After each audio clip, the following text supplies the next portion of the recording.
Guys, do you know what would be hilarious? We should make a movie with a bunch of famous TV clips and Photoshop me into them. Everybody would be like, whoa, what's that crazy character doing there? He doesn't know what's going on. Kinda makes the whole thing seem pretty fucking stupid, right? Like all these big moments are just stages for our stooge to run around in. That's what people want to see. Somebody who makes it okay to forget the why of things. Life might be hard every now and then, but hey, it's like a box of chocolates. Everybody's gonna get what they get. Everything works out eventually. Or it doesn't. It doesn't matter. Nothing really matters. It's just life.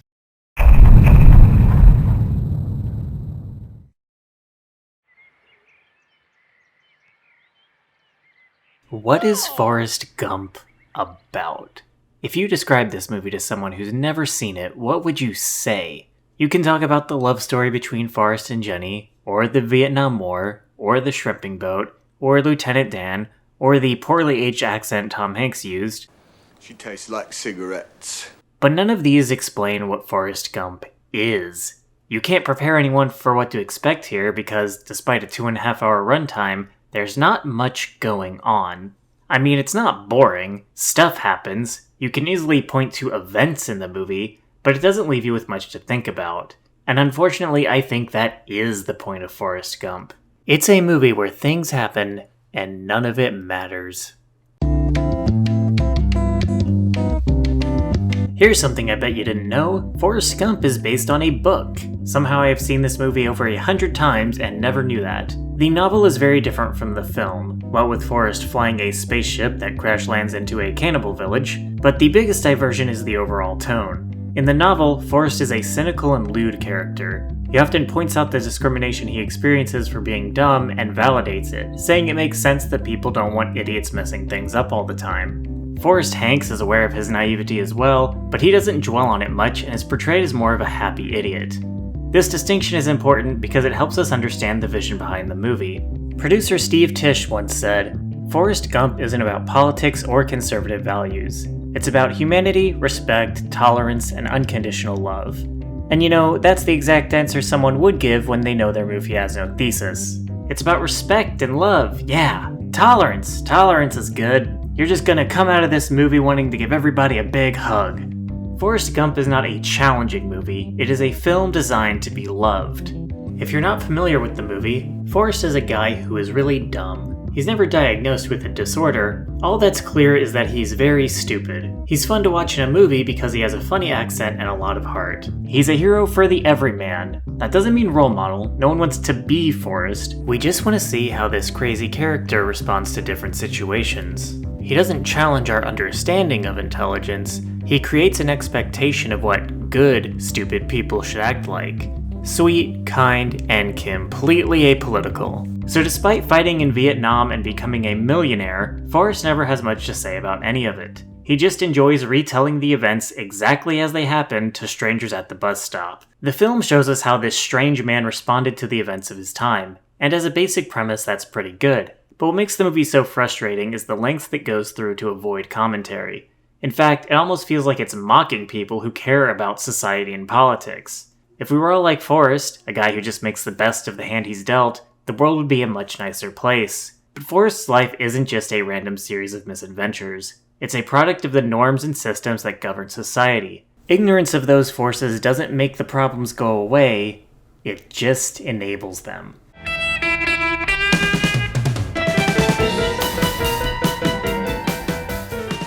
Early in the movie, we see Forrest's mom insisting that her son can't go to a special school because he won't have the same opportunities as other kids. She goes so far as to sleep with the principal to spare Forrest from this fate.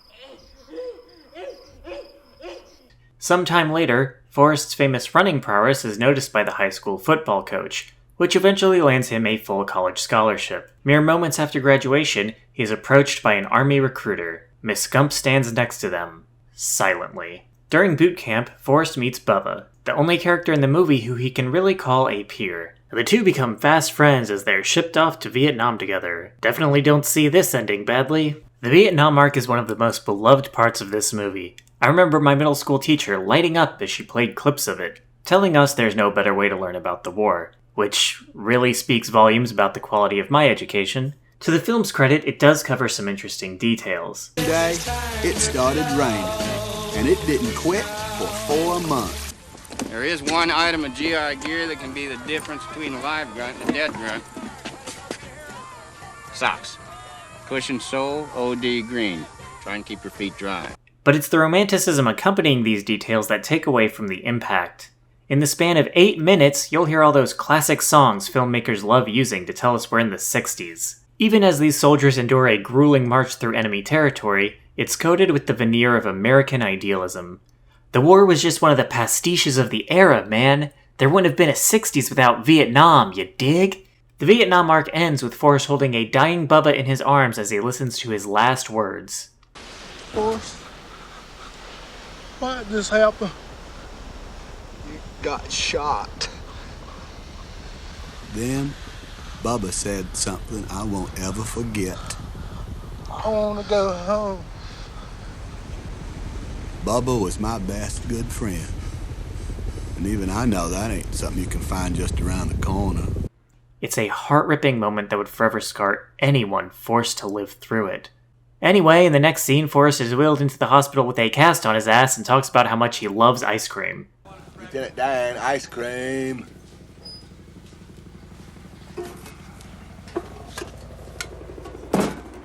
So, let's look at this for a sec. Obviously, they can't make a movie that everybody loves if they point fingers at the forces that created this war. It's not exactly controversial to say US involvement in Vietnam was a mistake, but that's just the tip of the iceberg. What began as Vietnam's internal struggle for independence became the staging ground for a pissing contest between the US and the Soviet Union. Although it posed no immediate threat, the communist regime of North Vietnam worried the US government. The US was determined to destroy any communist government that might later ally itself with the Soviet Union. And communists' efforts to dominate newly emerging nations through trade, aid, and political subversion had little success. Now a new kind of politically camouflaged invasion must be faced, the so-called People's War of Liberation. This fear resulted in a vicious assault on the country. Young boys with no incentive to fight were sent to kill people who were struggling for a cause, and they died by the thousands. Frustration with the war effort led the US to commit numerous crimes, including the slaughter of 400 unarmed civilians in the My Lai massacre, and trust me, that is the PG recap of the event, and 2 straight weeks of bombardment known as the Christmas bombings. Meanwhile, the US soldiers who survived the war suffered unprecedented rates of PTSD, alcoholism, drug abuse, and depression. Now, this isn't stuff you need to cover in a silly little feel-good movie, but given the seriousness of the event, maybe killing your only prominent person of color just to say war bad isn't the most respectful way to handle it.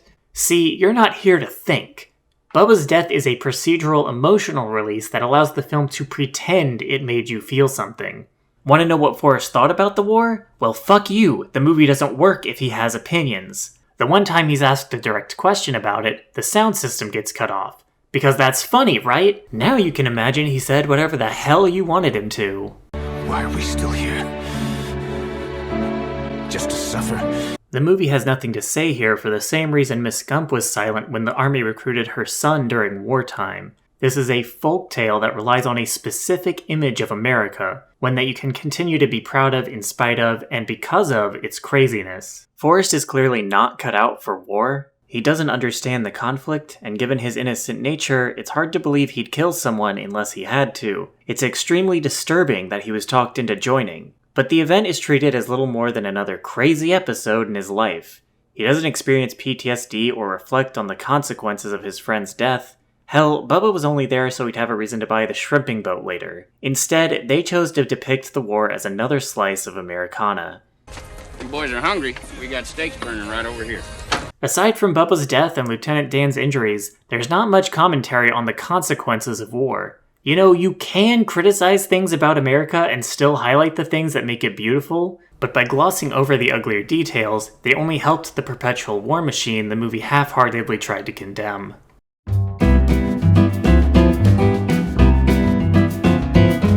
Lieutenant Dan is hands down the best character in the movie.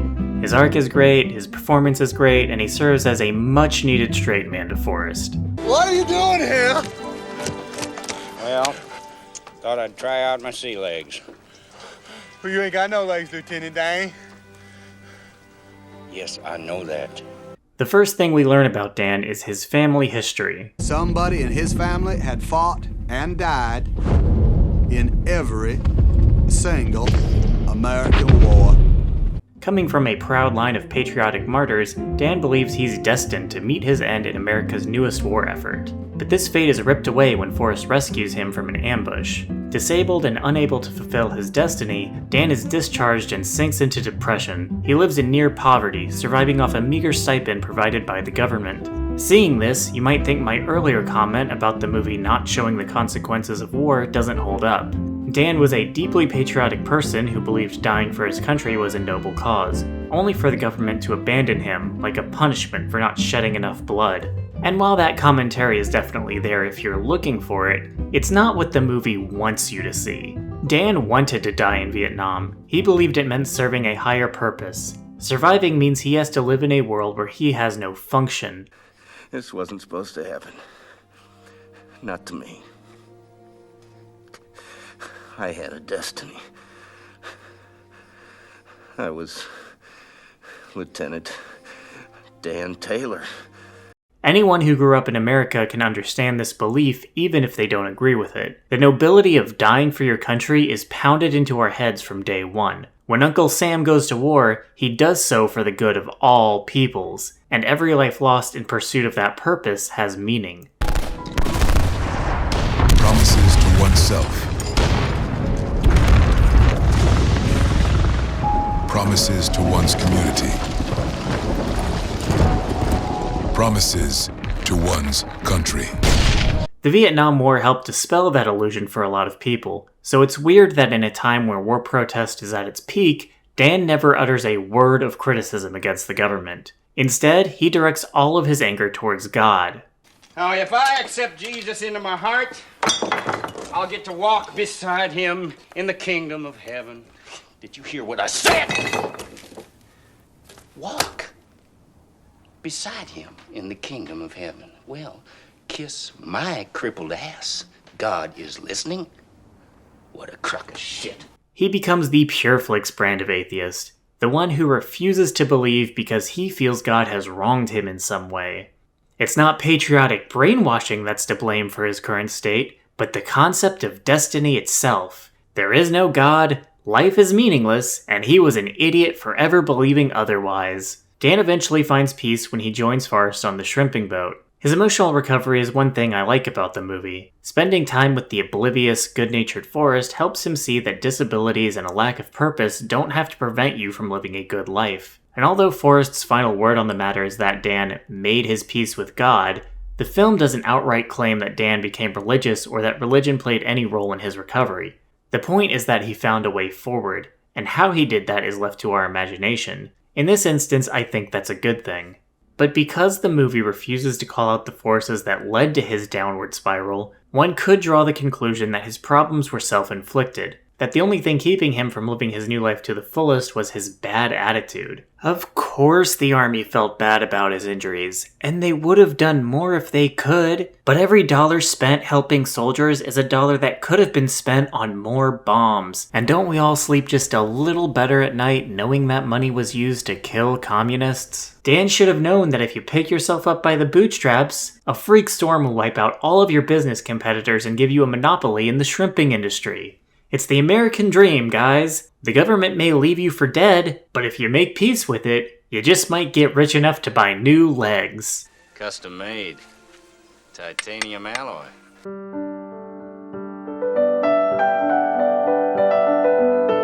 Once there was a girl named Jenny, who met a dumb boy named Forrest that imprinted on her a la Jacob and that freak vampire baby from Twilight.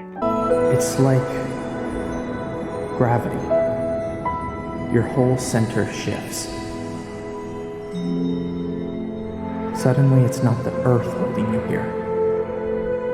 And you would do anything, be anything she needs. Forrest was a sweet, innocent boy who made Jenny feel safe, which she very much needed because her father was a pedophile. Jenny was a girl with ambition. She wanted to be famous. She wanted to reach people and connect with them on a personal level.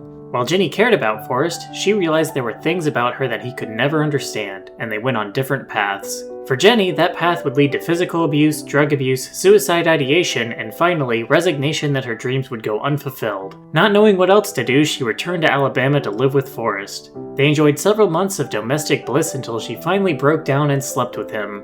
Overcome with guilt and shame, she left the next day without a word. Meanwhile, a grief-stricken Forrest went on a 3-year non-stop run, which is the best part of the whole movie. The relationship between Forrest and Jenny is arguably the main plot of the movie. It persists throughout all of the different arcs, and the climax centers around their reunion. Each of their encounters plays out roughly the same way. Forrest acts as Jenny's white knight, then she gets mad at him for embarrassing her, and then they have a moment of connection to remind us that true simps play the long game. The main source of tension in their relationship is whether a normal person like Jenny would choose to be with someone like him. And this is a very messy problem. On the one hand, Forrest's difficulty understanding things creates a very real communication barrier. He was there when Jenny tried to escape her father's abuse, but even as an adult he can't figure out what happened. Jenny would have a difficult time talking about her emotional experiences with him. However, Jenny also makes it clear that she thinks Forrest is incapable of making his own decisions, and her stated reason for not being with him is pretty ableist. I love you. Forrest, you don't know what love is. And if that's how she feels, then the fact that she does anything sexual with him is extremely skeevy. I guess you can give it a pass when they're adults, since Forrest finally sticks up for himself. I'm not a smart man, but I know what love is. But Jenny also got him off when they were much younger, and he liked it, but he also didn't realize what was happening. The film seems to realize this and pays it some lip service when Forrest and Jenny reunite. She gives him a quick apology, which he doesn't pay any attention to, and it's never resolved because they're interrupted. Oh yeah, and the whole reason they meet up again is because 5 years after abandoning him, Jenny finally decides to tell him she gave birth to their son. And the only reason she does that is because she finds out she's dying from an unnamed ailment, and marrying Forrest is the only way to save this kid from getting thrown into the system. They're never that explicit about it, but I am too cynical to think she only married him for some ridiculous romantic notion. Like I said, the whole thing is messy. Jenny treats Forrest like shit his whole life, finally ghosting him after giving him hope for their future. And then the movie plays off his mental breakdown as Forrest just being Forrest. But you can't totally hate Jenny for it either. She's a victim of unresolved trauma, and her only source of support is a really weird guy who's obsessed with her. And sure, life is messy, love can be fucked up, and relationships don't exist so we can draw morals from them. But it doesn't feel like that was an intentional theme. We're constantly pushed to see their relationship as the happiest outcome for both of them. Even the bitter twist of her death doesn't change that fundamental idea presented throughout the film. Forrest deserved better, and the movie would have been stronger if he had realized that. Choosing to be with Jenny after acknowledging her flaws and realizing he has other options is a much stronger story. It also avoids the problem of Jenny coming off like an abuser who took advantage of a guy who was too dumb to realize it. Jenny also deserved better than having her entire life depicted as a series of mistakes. Despite her involvement with radical political groups, we are given no insight into her character other than how it pertains to Forrest. She only shows up on screen to remind us how tragic her life is without him. While his life is presented as a whimsical adventure, hers is seen as a foolish rejection of the idyllic fantasy that could have been. In the end, she's left to die an early death, all so we can feel bad for Forrest. It's one of the longest fridgings in film history. What am I supposed to get out of this ending? What do we take away from this? What is the point of this movie?